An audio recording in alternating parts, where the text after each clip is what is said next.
Today's video is brought to you by Shaker & Spoon, a monthly cocktail subscription box delivering a craft cocktail experience to your home. Each month, Shaker & Spoon send a box with 3 original recipes. You can see them right here: the Creole Sling, the Baklava Sour, and the Homestead Old Fashioned, and an instruction card. These have all been crafted by world-class bartenders. All you need to do is provide 1 bottle of booze, that can be rum, vodka, bourbon, etc., and Shaker & Spoon give you everything else. And when I say everything else, I really do mean everything.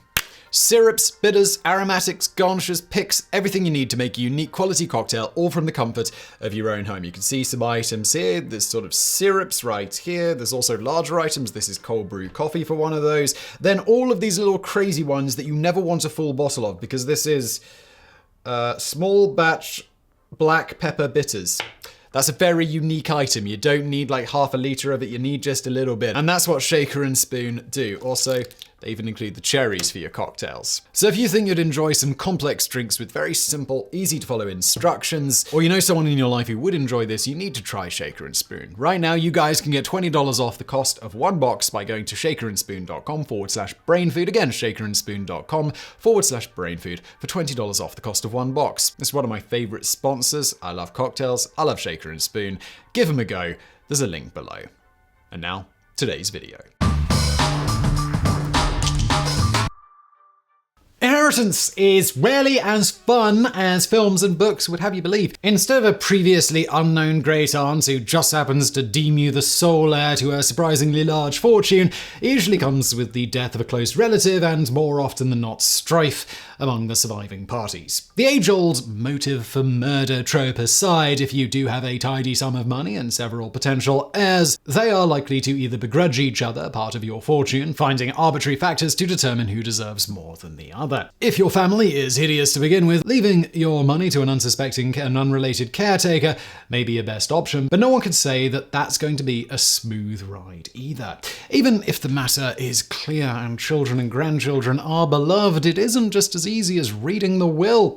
The bureaucratic hurdles standing between heir and inheritance are sometimes immense, annoying, and often take a decent chunk of what was left. But what if you were not only broke when you die, but still owe money to creditors? Is all debt forfeit the minute your heart stops beating, or are you merely passing it on to your unsuspecting children? To begin with, here's what normally happens when you die. Depending on your current religious affiliation, your soul may be judged by Anubis, or you may even be conscripted to kick an endless amount of ass for the glory of Odin in Valhalla. Also, FYI, there is a good chance that your body back on Earth will poop itself spectacularly. For an in-depth look at this, you can see our video, Do People Really Defecate After Death? Guess there's a bit of a spoiler alert there. But as to your assets, if there is a last will and testament, the case seems relatively simple. Heirs or beneficiaries are designated prior to death and documentation notarized so that it is clearly and unmistakably stated who is to inherit what. The what may include money, but also real estate or even stocks. In the case that the assets are not individually listed and attributed to specific people, a fight to the death between all named beneficiaries is the only option. Or all the assets are simply distributed evenly, which may or may not kick off an epic legal battle if someone in the chain is unhappy about this. In order to kickstart the arduous process of inheriting, the will has to be submitted to the probate court, which then authorizes an executor. Only then can assets officially start moving to the heirs. Additionally, there may be restrictions to the inheritance, such as a sum of money only being paid bit by bit in small amounts per year, or allocated to paying for higher education. If there is no will, it's significantly more complicated and can therefore take months or even years for the matter to be settled. Perhaps the most famous instance of this was the will of Howard Hughes, whose lack of will resulted in countless legal battles spanning all the way up to 2010, 34 years after his death. In the case of no will, it is still the probate court who has to deal with the questions at hand, but they now have the dubious pleasure of having to determine what the deceased would have wanted and check all assets for possibly coming with an already named and attached beneficiary. This may be the case for bank accounts and retirement plans, but jewelry and other assorted heirlooms are even more difficult to allocate. Needless to say, some patience is required, and the existence of a will is vastly preferred. This brings us to debts. As to whether or not debt can be inherited, the answer lies somewhere in between.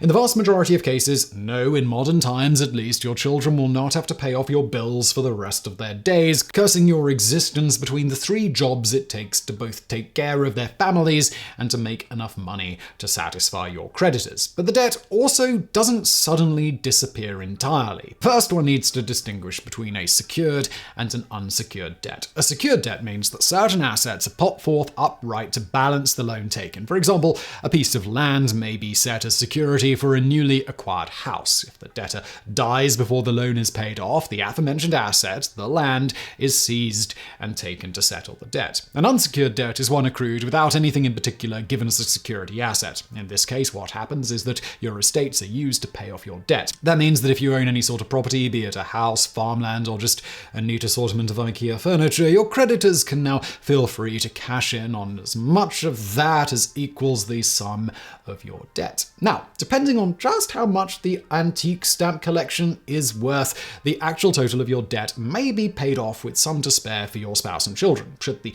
debts you have accrued during your lifetime surpass the worth of laptop, printer, and TV, any and all savings, and everything else you once called your own, your heirs are clearly safe. On this note, debts actually have priorities. Tax debts are so-called primary debts, which means that they have priority and are the first things that are paid off out of a deceased person's belongings. Yes, even after death, the tax man will always make sure that he gets his cut of your life's efforts before anybody else. Unpaid credit cards or personal loan debts, on the other hand, are considered secondary and need to wait until the primary debts are settled, meaning they're the ones that have to hope there's enough for everyone to go around. In the same vein, mortgages, which, by the way, are called death pledges for the fact that the deal dies if the agreed amount is paid or the payment fails, may be saved by life insurance. If not, the property the mortgage is taken on is forfeit and may be sold by the creditors. The rest of the debt needs to be forgiven, not gladly, one may assume, after all assets have been liquidated.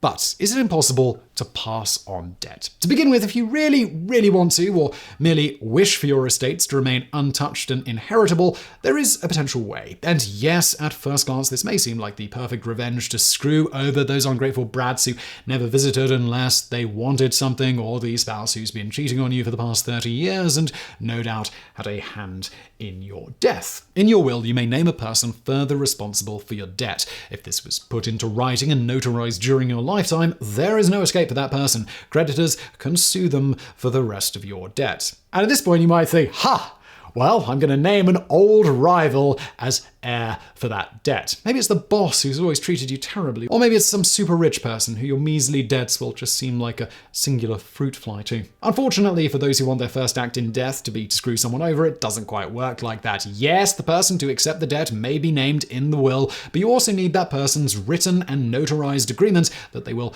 take it on in case of your death. Moving on from there are some debts that no matter how hard you may want it to go differently, will pass on to the remaining family. This is the case for medical bills and nursing home costs. Even if a person dies in surgery, the bills for the operation and the rest of the hospital stay will arrive sooner rather than later. This is obviously not always the case in countries with a different healthcare system than the United States, where going to the hospital for a mild painkiller prescription and a couple of stitches is sure to bankrupt your family regardless. That said, as with other debts, if the deceased's assets cover the accumulated medical costs, they will be used to pay them, but if this is not the case, the children will have a hefty debt on their hands that people might come knocking over. This is called filial responsibility and is more or less the legal way of proceeding in 30 US states. However, the wording is ambiguous and it doesn't get enforced in every case. Additionally, debt may be inherited if someone else is equally responsible for it. This is the case if the loan was taken out under a joint bank account, so your spouse may not be home free after all, even if they are not the one who made the loan agreement, or it could be someone who co-signed on on the debt arrangement. People living together are also not safe from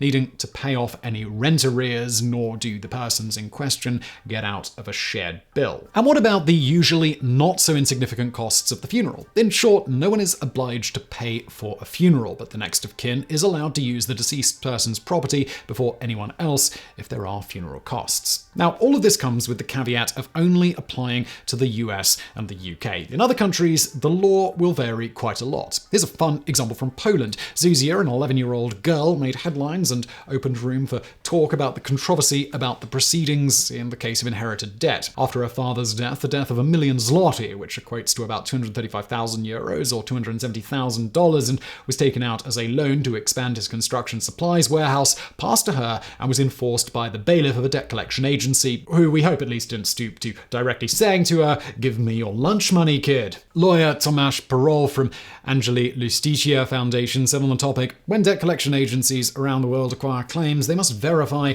whether they are enforceable. In Poland, that's not the case, since such agencies can get away with more to settle claims." In 2016, the law was changed to also only having to pay off inherited debts via the estate itself. In South Asian countries such as India or Pakistan, debt may in the past have been taken over by family members, which led to bonded labor, sometimes lasting generations. In India, the system was, at least officially, abolished in 1976 through the Bonded Labor System Act. Japan and other countries, such as EU members like Romania, meanwhile, have the clause of being able to simply renounce your inheritance if the debt is higher than the assets. And in theory, this does sound like a good plan. It isn't too appealing to wholeheartedly accept acquiring debt. However, this means also having to pass up any and all claims of sentimental value, as only accepting part of the inheritance is impossible. And if you make a will that leaves, say, the grandfather clock that has been in your family for 3 generations to your son, and your debts to a former friend turned nemesis, that backstabbing bastard can simply renounce the inheritance and the debt passes to your son nonetheless, who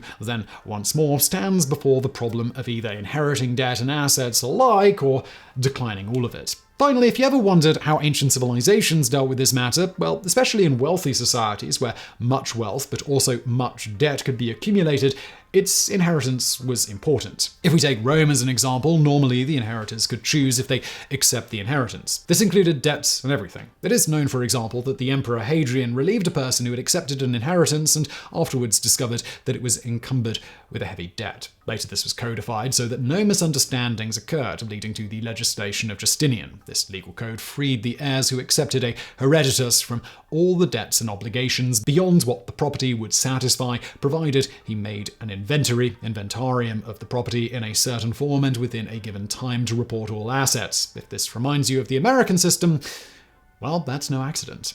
So I really hope you enjoyed today's video. If you did, please do hit that thumbs up button below. Don't forget to subscribe, and thank you for watching.